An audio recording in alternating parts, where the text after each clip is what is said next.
treadmill na binili namin sa Lazada nung Monday. So, ayan, dumating na siya. Ano bang pangalan nito? Chemlane. Para sa Lazada. And, ibubuksan natin and bubuuin natin siya today. Okay? Before we jump into the video, please do subscribe to my channel. And let me know in the comment section down below kung nakabili na din ba kayo ng treadmill na katulad nito sa Lazada. Okay? So, buuin na natin.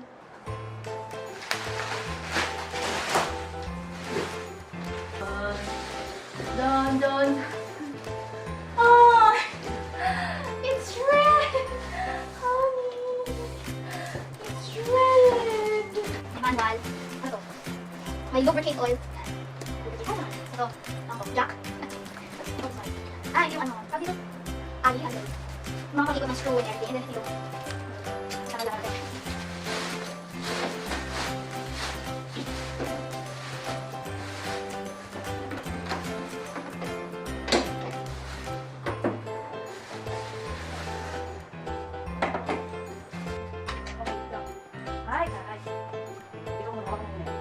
Sige na, hawak ko.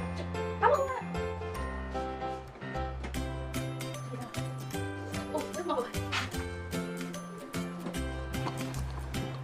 Okay, so pag nakababa na siya, kailangan i-lock. Diba? You have to lock it para kame. This one. Okay, lock. Para mag-tighten siya, para hindi gumalaw. Ayan. Or, pwede din itong block na to. Ayan. Pwede siyang gawing screw dun sa pang-tight para hindi na kayo laging gagamit ng ganito. Ay! Para hindi na kayo laging gagamit nito every time na i-fold nyo siya up and down. So, ito at least madali siyang hawakan, madali siyang i-turn. Okay? Ganito. So, kailangan ng adapter. So, ayan, merong gulong magkabilang side. So, kapag gusto nyo siyang ilipat bawat kwarto,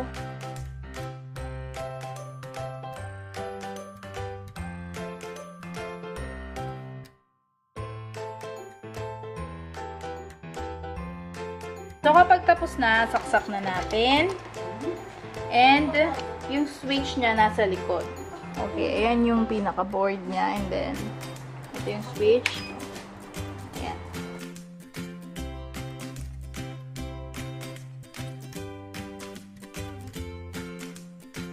Okay, so far, hindi naman mahirap buuin kasi meron naman yung manual. Ayan, medyo hindi ko lang masyadong maintindihan kasi walang step by step kung saan ilalagay yung mga screw. So, meron siyang kasamang 6 screws na maliliit and then itong dalawa na hindi ko alam kung saan pa siya gagamitin. And then, yung oil.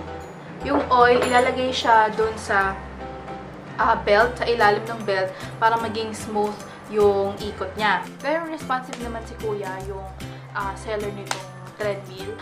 Yung conclusion ko is okay naman siya. What you see is what you get, and then sa price niya okay lang din kasi this is just 12,000 something, 12,000 to 13,000 plus yung shipping fee. So umabot ng 14,200, pero originally yung price niya is 13,000. Galing lang kasi siyang ibang bansa kaya may shipping fee na malaki. So, yung delivery, mabilis naman. Monday ko siya in-order. Ngayon is Friday. So, okay naman to. Para sa akin, okay siya. As long as gumagana siya, as long as na-meet naman niya yung expectation ko. Na pwede mo siya kasing ilipat-lipat eh. Meron siyang gulong dito na kapag finold nyo, pwede mo siyang dalhin kahit saan dito sa loob ng bahay.